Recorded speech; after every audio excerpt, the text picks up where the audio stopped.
In this video from ITFreeTraining, I will look at installing a standalone root certificate authority, or root CA, on Windows Server 2008 R2. The root CA is the top of the trust model for your certificate infrastructure. This video will look at how to install it and also how to protect the root CA. To recap what was covered in the previous video, a public key infrastructure hierarchy contains a root CA. This root CA contains the private key for the whole certificate infrastructure.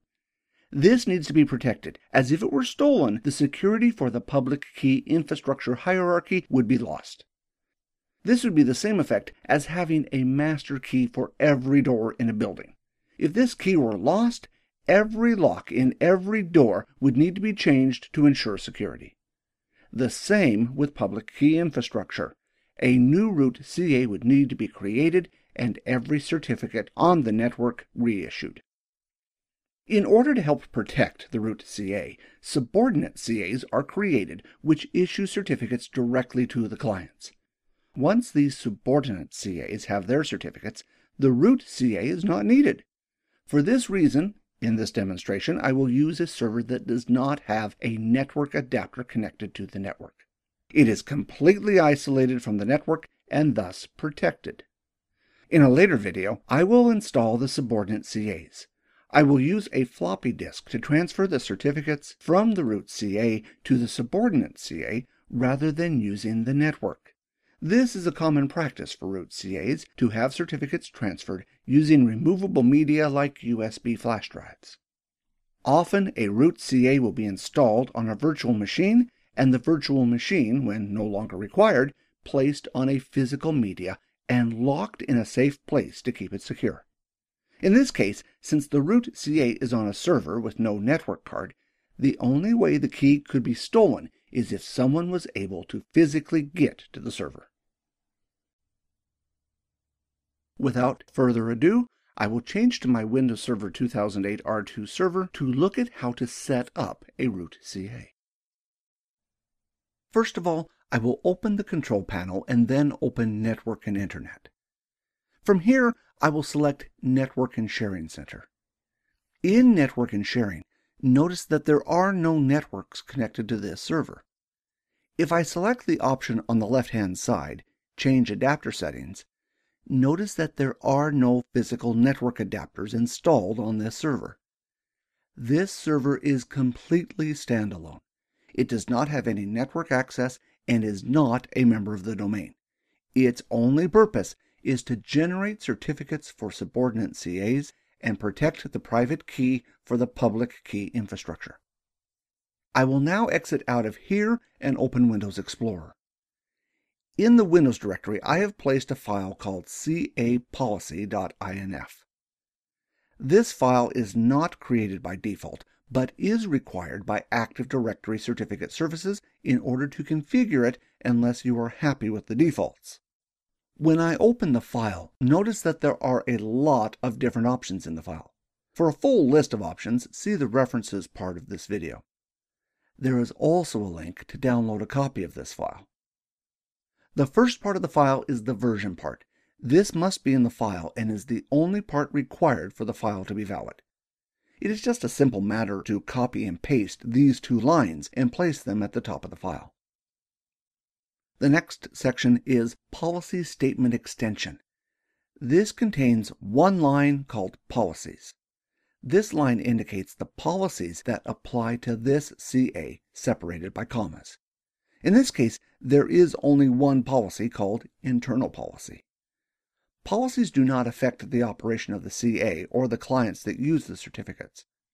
Policies are like the license agreement that is presented to the user when they install software.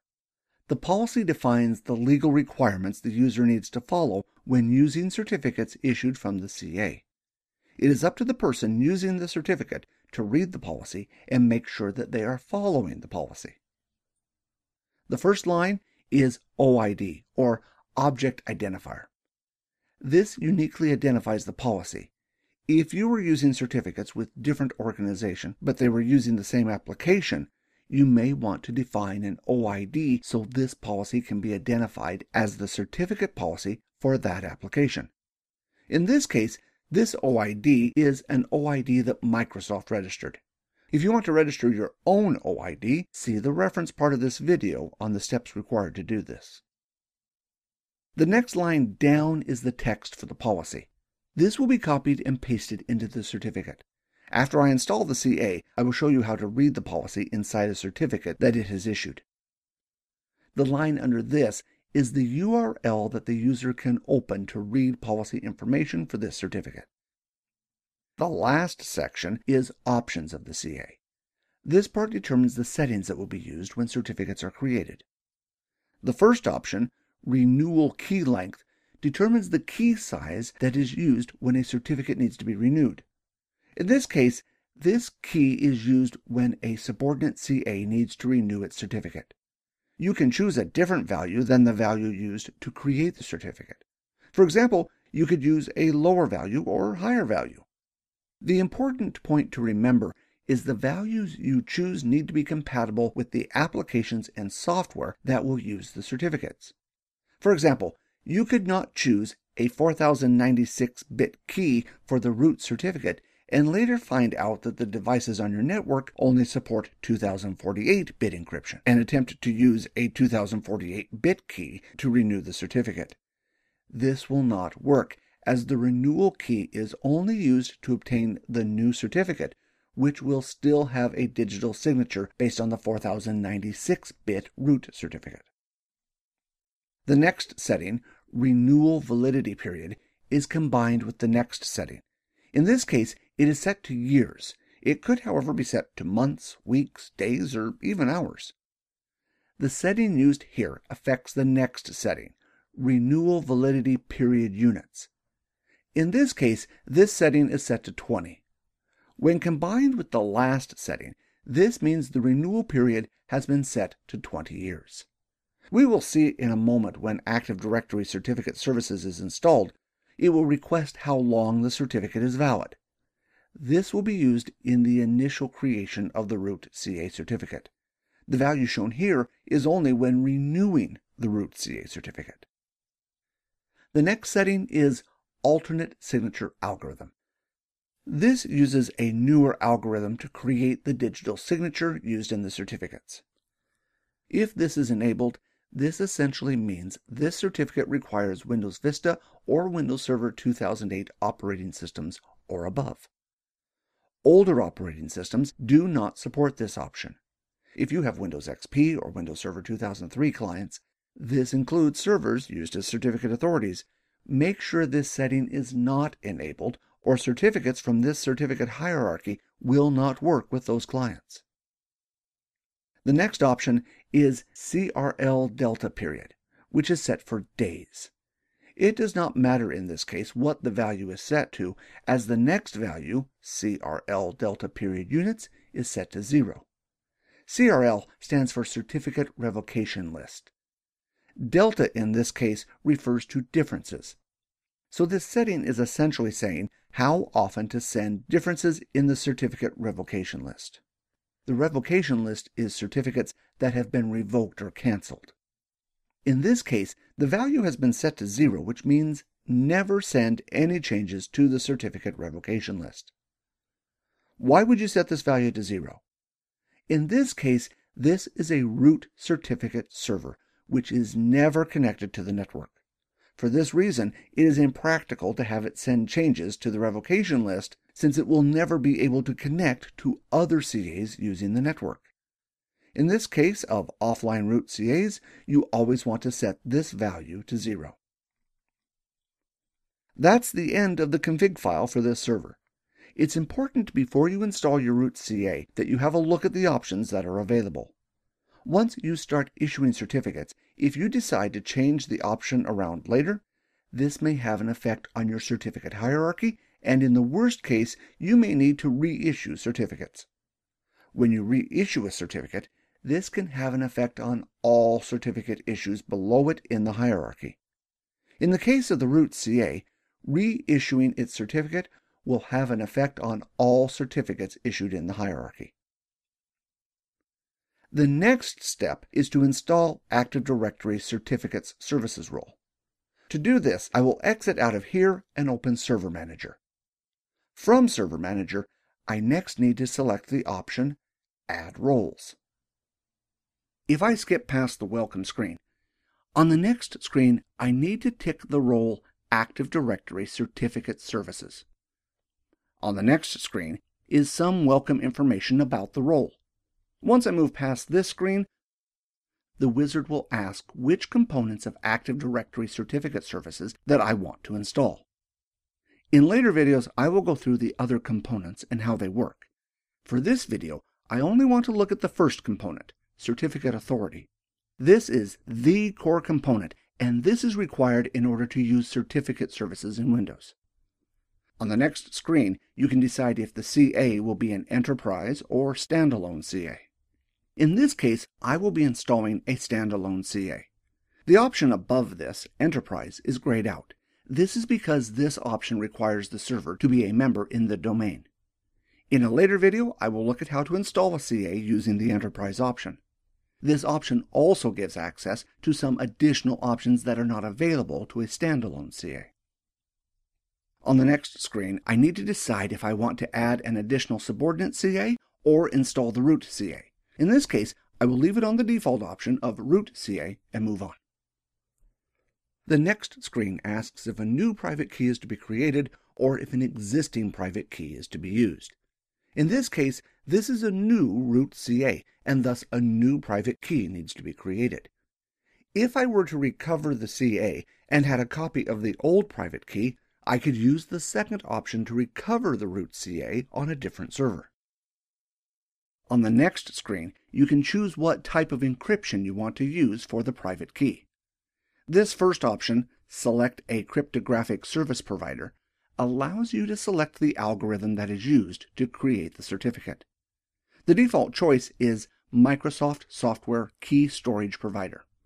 Any provider listed that has a hash in the name is referred to as a Cryptography Next Generation, or CNG. This means more features than the non-CNG providers, but also means less operating system support. CNG requires Windows Vista or Windows Server 2008 and above.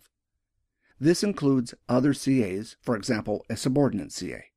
If you are using earlier operating systems for subordinate CAs or clients, you will need to select a different option.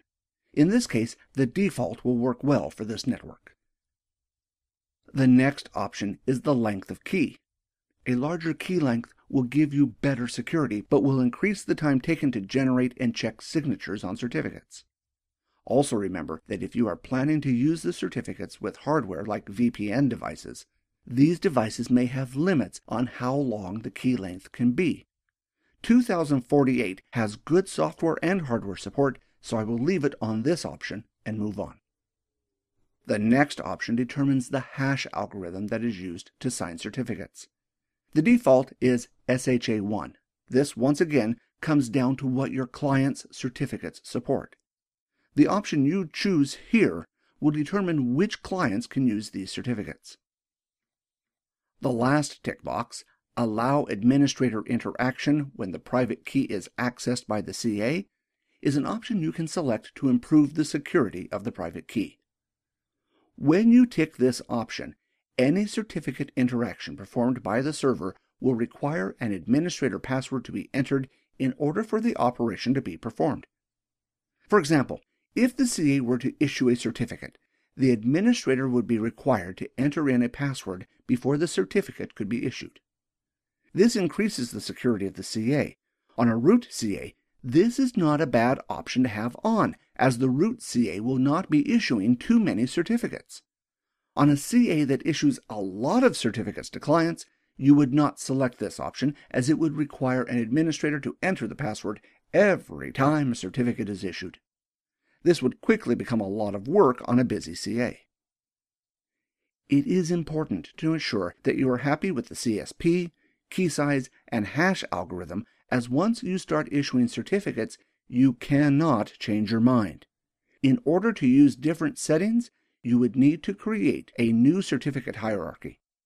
I am happy with these settings, so I will press Next to move on.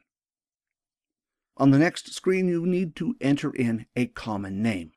This common name will be used by all certificates that are issued from this hierarchy and cannot be changed later on. For this reason, you should choose a good name. On the next screen, you need to enter in how long the certificate is valid to. Since this is a root CA that will be secured and taken offline once it has issued the required certificates, I will enter in a value of 20 years. As you move down the hierarchy, you can reduce this value, but it is recommended to choose a high value for the root CA. On the next screen, you need to enter in a location for a certificate database. For performance reasons, it is recommended to put these files on a separate hard disk. In this case, I have a second hard disk to put the files on. In the real world, since this server will only issue a few certificates, you could accept the default option and store the files on the C drive. On a server that issues a lot of certificates, you may want to consider storing the certificates on a separate hard disk. On the next and final screen of the wizard will display all the options you chose and also notice there is a warning message. This message indicates that once the install is complete, you will not be able to change the computer name or domain options for this computer. For this computer, it essentially means that I cannot change the name of the computer and I cannot add it to a domain later on if I wanted to. For this reason, ensure that you have selected an appropriate name for the server before you finish the wizard. Once I press Install, the role will be installed and the server configured. The process only takes a few minutes, but I have sped up the process so that we do not have to wait. Once complete, I want to next have a look at the certificate that has been created to form the root of this certificate authority, and the admin tool supplied to administer the certificate authority. To do this, I will run MMC from the Start menu. Once launched, I will next select the option to add and remove snap-ins. From the list, I want to select Certificates to view the certificates currently installed on this server. When prompted, I need to select the option Computer Account to view the certificates installed locally on this server and finish the wizard. Next, I will select the snap-in Certification Authority. This is also available as a shortcut under Administrative Tools under the Start menu. When prompted, I will select the option to administer the local computer. Now that the snap-ins have been loaded, I will now have a look at the certificate for the root CA. This can be found under Certificates, Personal, and Certificates. Here you can see the certificate for the root of the CA. If I double-click on the certificate, you can see some information about the certificate that was created from the root CA. At the top, you can see the OID number that I put in the CA policy config file.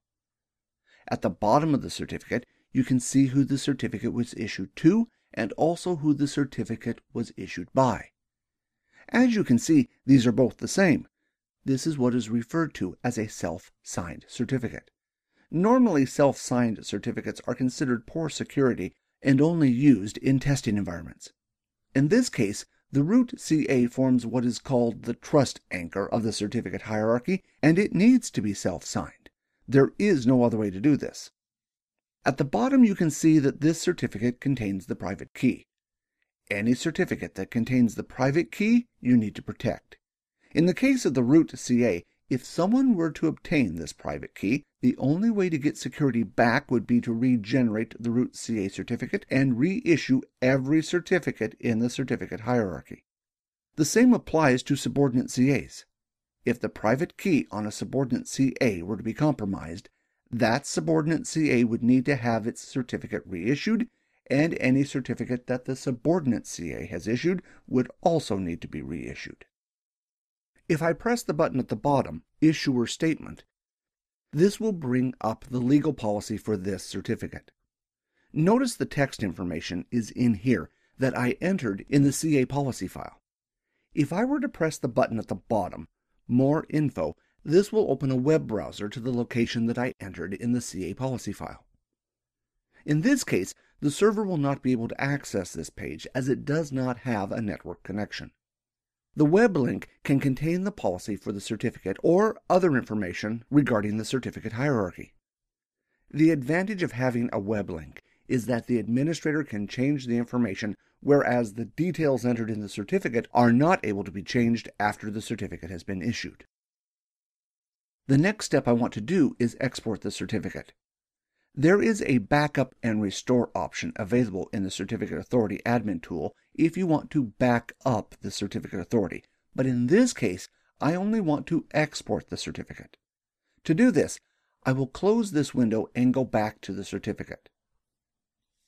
If I were to right-click the certificate and select All Tasks, Export, I can export the certificate to a file. You may remember that when I installed the Certificate Authority using the Server Manager, there was the option to use a pre-existing certificate. This option will essentially read an exported certificate rather than creating a new certificate. Once I am in the Export Wizard and past the Welcome screen, the next screen will ask if I want to export the private key. In this case, I want to select this option to make a backup of the certificate and private key stored on this server. It is important to remember that if you do this, this private key needs to be kept in a secure place. Once I move past this screen, on the next screen I will be asked which format I want to export the certificate in. In this case, there is only one export format that I can choose from. It is important to ensure that the option Export All Extended Properties is ticked to ensure all the data contained in the certificate is exported. On the next screen, I need to enter in a password. Since the private key is being exported, Windows requires a password to be put on the certificate to protect the private key. Once I've entered in a password, I can move on. On the next screen, I need to enter in a file name to save the certificate to. In this case, I will export the certificate to the desktop and move on. Now that I have entered in a file name, I can complete the wizard and the certificate will be exported. The last item I want to look at is the Certificate Authority snap-in. When I expand it, you can see it has a number of folders that show you the current certificates and the status of them. I will look at the admin tool in more detail in later videos.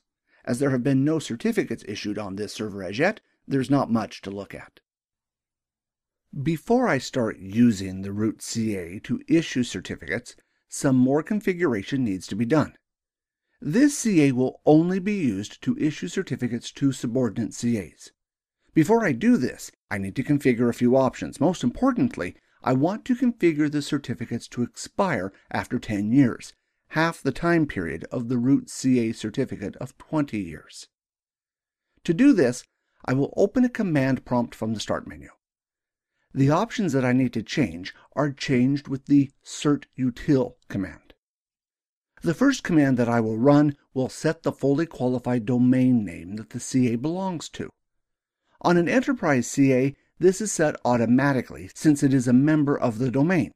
In this case, this CA is a standalone CA that is not a member of the domain, and this value needs to be set manually. You can see the command here that is required to do this. All the commands that I will look at start with certutil followed by -setreg. There are a lot of these commands that are available, but in this case I only want to use certutil to set values in the registry that the Certificate Authority will use later on. The next parameter is ca/dsconfig.dn. All the following commands start with ca/ followed by the setting that needs to be configured. The next parameter indicates the fully qualified domain name. It is important that when you enter in the domain name, you use the correct syntax and also start with cn equals configuration. This domain name will be used in certificates that are issued using this CA. The next setting that I will set is the validity period units. This determines how long certificates that are issued from the Certificate Authority will be valid for. Since the root CA will only issue certificates to subordinate CAs, the period I use is 10 years. This is half the validity period of the root CA certificates. This command only configures the units, so the next value that I need to configure is validity period.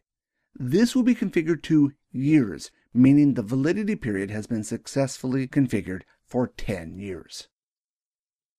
The next setting I will configure is CRL period units. This determines how long a CRL, or Certificate Revocation List, is valid for. Like the last set of commands, 2 commands need to be run. The next command that I will run is CRL period, which I will configure for weeks. This means that a CRL will be valid for 52 weeks. It should be pointed out that these settings apply to certificates that are issued from this CA to subordinate CAs. When the root CA certificate was created, the CRL was set to 0 and thus disabled. The certificate the subordinate CA will use will have CRLs enabled, and thus it can use certificate revocation lists. This is what you want: the root CA not to use CRLs and the subordinate CAs to have the ability to do so. The next setting I will configure is CRL overlap period units. This will determine the time period that CRLs can overlap.